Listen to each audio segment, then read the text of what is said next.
Hello student, मैं दुर्गेश वर्मा आपको मेरे YouTube channel biology classes bye Durgesh sir में आपका स्वागत करता हूं। मैं आज पुनः एक नए वीडियो के साथ आपके सामने उपस्थित हुआ हूं और इस वीडियो में मैं आज जो क्लास लेने वाला हूं वो होगा क्लास 12th और जिसमें हम स्टडी जो करेंगे लेसन वो होगा sexual reproduction in flowering plants. तो इस लेसन में मैंने आपको पहले ही अपने प्रीवियस वीडियो में बहुत सारे टॉपिक बता दिए हैं। आज का जो मेरा टॉपिक होगा वो होगा आपका seed and apomixis.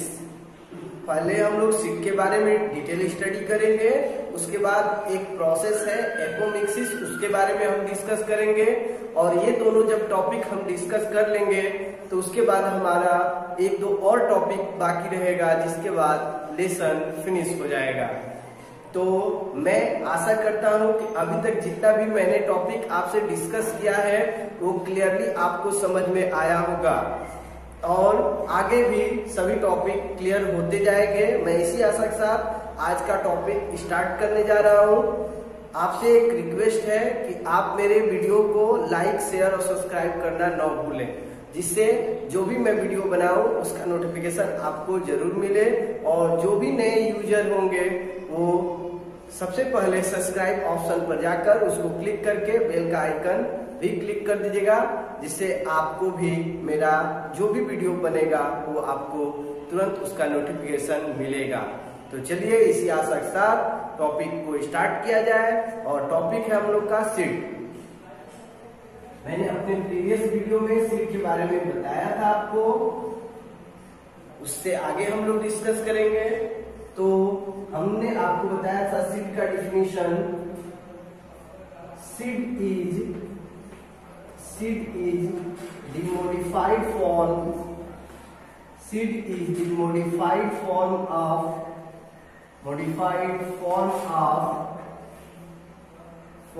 of ovule। Seed is the modified form of ovule, ये मैंने अपने प्रीवियस वीडियो में बताया था। इसके बाद टाइप्स ऑफ सीड बताया था, मोनोकोटिलीडन एंड डाइकोटिलीडन। आज हम लोग जानेंगे पार्ट्स ऑफ सीड। तो अगला जो टॉपिक होगा इसमें वो है हमारा पार्ट्स ऑफ सीड और इसमें बताएंगे seed consists following parts। Seed consists following parts and the first part is seed coat। Second part is cotyledon। Third part is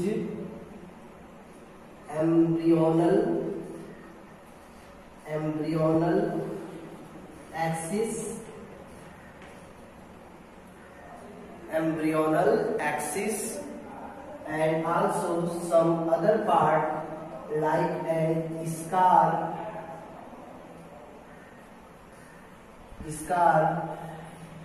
This is the part of phylum you study and also micropyle।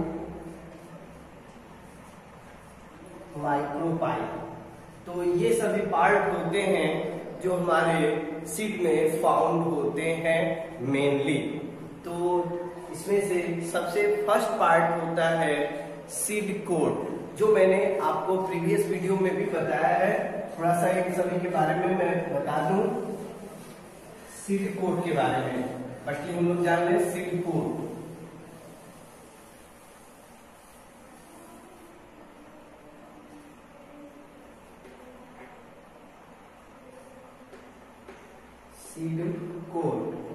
इसको बताएंगे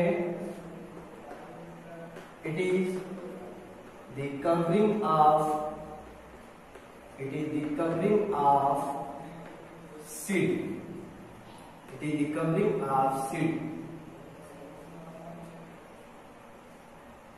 seed coat contain two layer. First is testa and second is tegment. तो आप बताओगे बेटा, it is the covering of seed. Seed coat जो होता है ये सीड की कवरिंग होता है. इसके बाद सीड कोट जो होता है ये कंटेन करता है टू लेयर्स को, two layers, and the first is testa and second is tegmen. आगे बताओगे, seed coat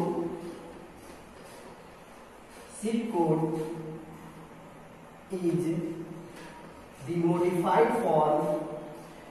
Seed coat is the modified form of integument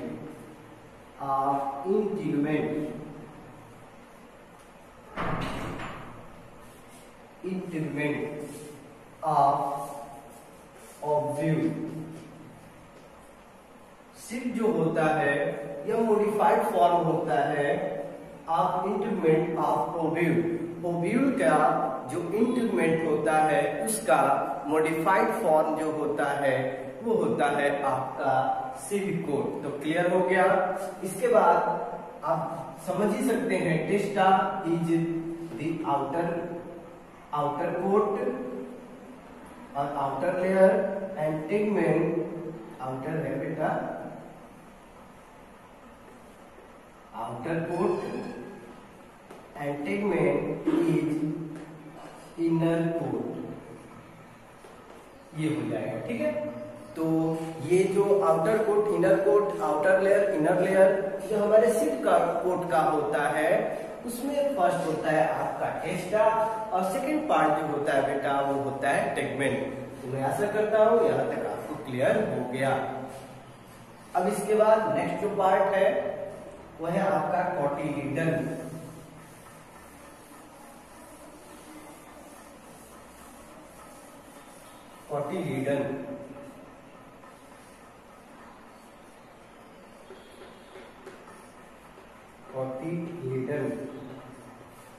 इसमें आप बताएंगे it is the part of seed that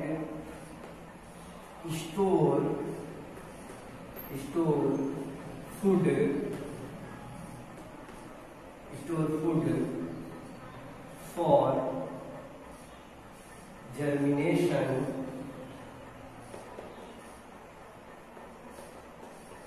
of seed.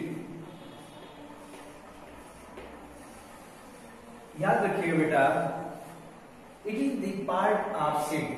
आपका कोटिलीडन जो होता है वो पार्ट होता है सीड का, और दैट जो स्टोर करता है फूड को for germination of seed. Seed का जब जर्मिनेशन होता है तो उस टाइम एम्ब्रियो को जो नरिशमेंट की नीड होती है वो प्रोवाइड कौन करता है? आपका कोटिलीडन. क्योंकि इंडोस्पर्म जो होता है सीड जर्मिनेशन से पहले ही यूज हो जाता है, तो उसके बाद नीड होती है फिर जर्मिनेशन के लिए फूड की, और वो फूड जो कंटेन किया रहता है वो होता है आपका कोटिलीडन. तो आप बता सकते हो. क्लियर हो गया. इसके बाद नेक्स्ट जो पार्ट होगा वो होगा आपका, इसके आगे तो आप जानते हो कि कोटिलीडन के बेस पे सीड को टू पार्ट्स में डिवाइड किया गया है. एक है आपका मोनोकोटिलीडन्स, सेकंड है आपका डाइकोटिलीडन्स. तो ये मैं अभी नहीं बता रहा हूँ क्योंकि मैंने प्रीवियस वीडियो में बताया है, या आप अपने प्रीवियस क्लास में स्टडी किए हैं. तो उसको बताकर टाइम वेस्ट करने से अच्छा है आगे का टॉपिक हम लोग डिस्कस करें.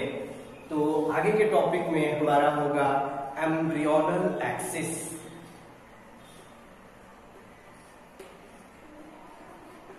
एम्ब्रियोनल एक्सिस और बताएंगे सीड contain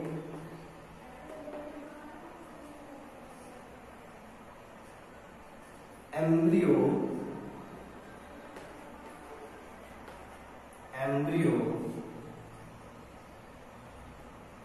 सीड कंटेन करता है एम्ब्रियो। आगे बताएंगे embryo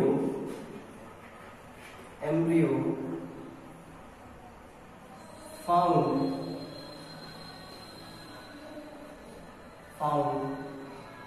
in a place of seed which is called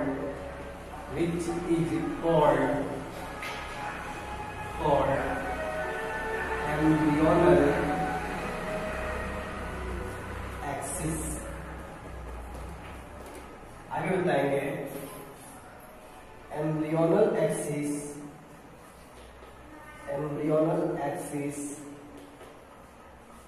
contain two parts। First is epicotyle and second is hypocotyle।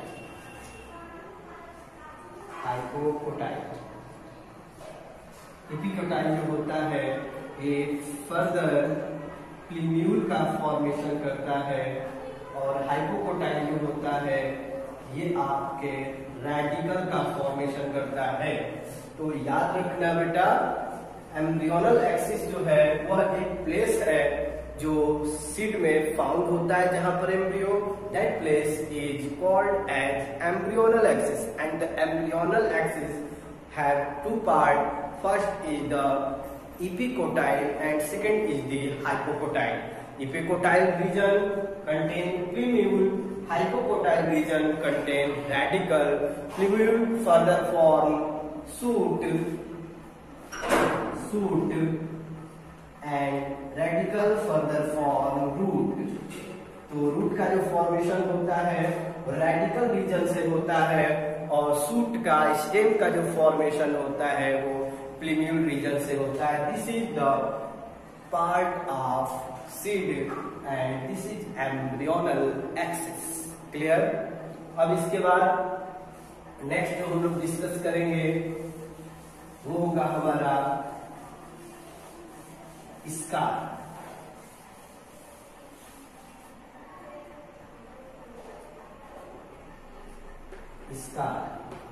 तो आप बताओगे it is a place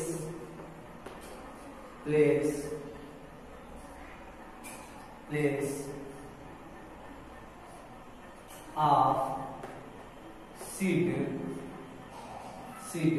where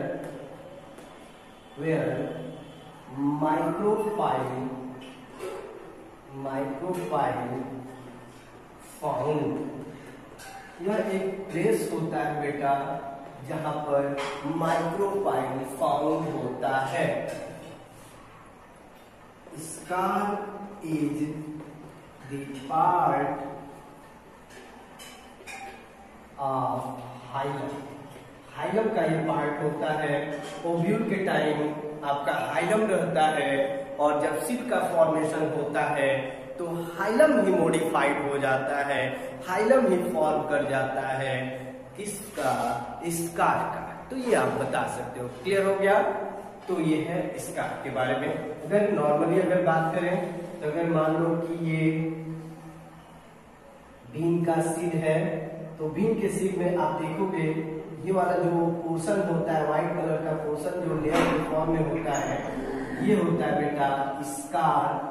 और इसी के डाउनवर्ड पोर्शन में एक माइन्यूट पोर होता है जो होता है माइक्रोपाइल। तो ये आप बता सकते हैं। क्लियर हो गया। अब इसके बाद हम लोग डिस्कस कर लेंगे माइक्रोपाइल के बारे में। तो चलिए हम लोग माइक्रोपाइल के बारे में जान लें।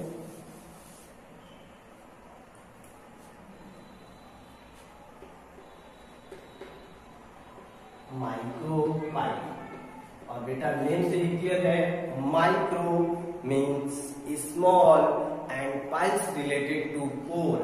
तो माइक्रोपाइल के बारे में लिख दे रहा हूं, it is minute pour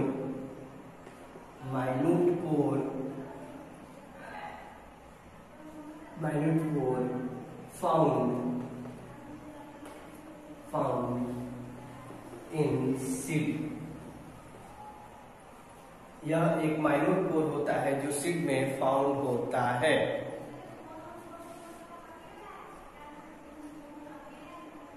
micropyle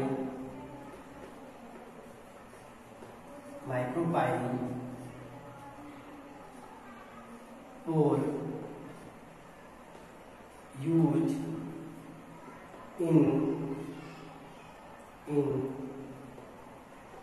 taking of oxygen and water।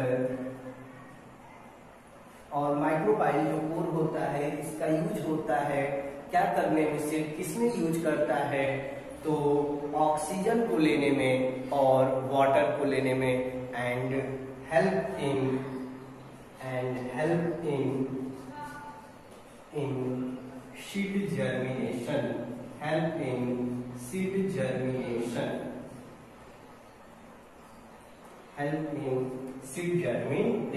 तो ये क्लियर हो गया। मैं आशा करता हूं कि आपको क्लियरली समझ में आ गया होगा।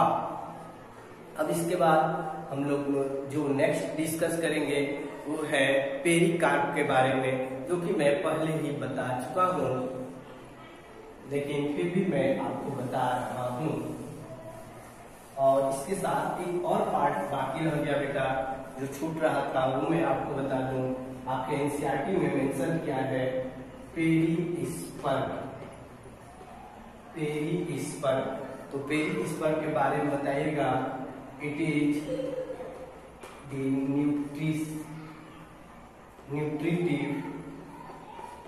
nutritive part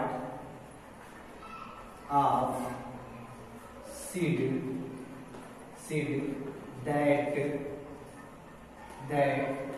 surround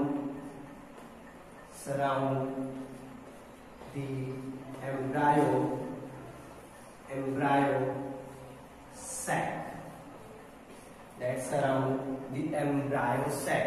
तो आप बेटा बता सकते हो, अगर आ जाए आपके एग्जाम में, अक्सर बोर्ड एग्जाम में आ जाता है, व्हाट इज पेरिस्पर्म, तो आप बताओगे it is the nutritive part of seed.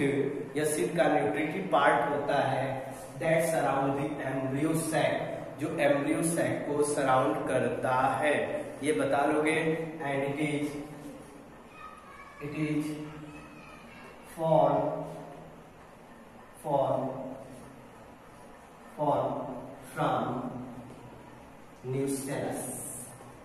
आपको याद होगा न्यूसेलस एक पोर्शन होता है और ओव्यूल में, और उसी न्यूसेलस में जो सेल्स होते हैं उसी सेल्स में से आपका फॉर्मेशन होता है माइक्रोस्पोर का, मेगास्पोर का, और उसी के साथ जो कुछ प्लांट, कुछ सीड में आपका पेरिस्पर्म भी देखने को मिलता है। तो अगर आपसे कोई पूछ दे आप बताओगे, ऐसा न करोगे कि आपको नहीं आता है तो गलत हो जाएगा, इसलिए आप बताओगे some plant seed contain perisperm and the perisperm is the part of nucellus, the remaining nucellus in some plant modified into perisperm। Clear? Example अगर कोई पूछे फॉर एग्जाम्पल तो आप जरूर बताइएगा, और एग्जाम्पल में हो जाएगा आपका black pepper, black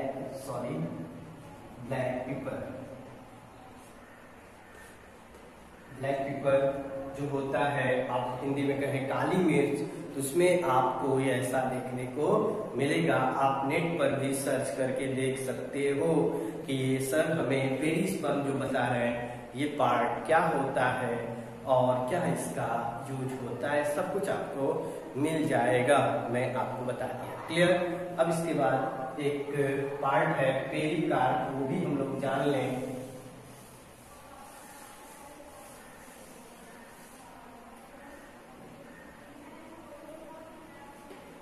pericarp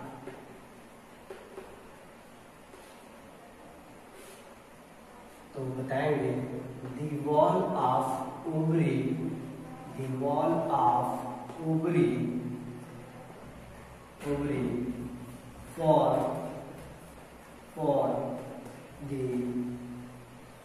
the wall of fruit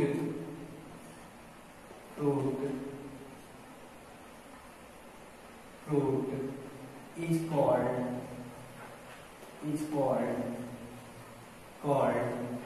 pericarp, is called pericarp. तो आप बताओगे बेटा कि जो आपके फ्रूट की कवरिंग होती है, वॉल होती है, वही होती है पेरिकार्प। और यह पेरिकार्प जो फॉर्म होता है वो किससे फॉर्म होता है, ओवरी के वॉल से। तो ओवरी के वॉल से जो वॉल फॉर्म होता है फ्रूट का, वो आपका कहलाता है पेरिकार्प। उसके बाद आपको मैंने बताया था मेसोकार्प, और उसके अंदर जो होता है वो होता है एंडोकार्प, तो आप जानते हो। तो क्लियर हो गया। अब इसके बाद नेक्स्ट जो है वो है एपोमिक्सिस।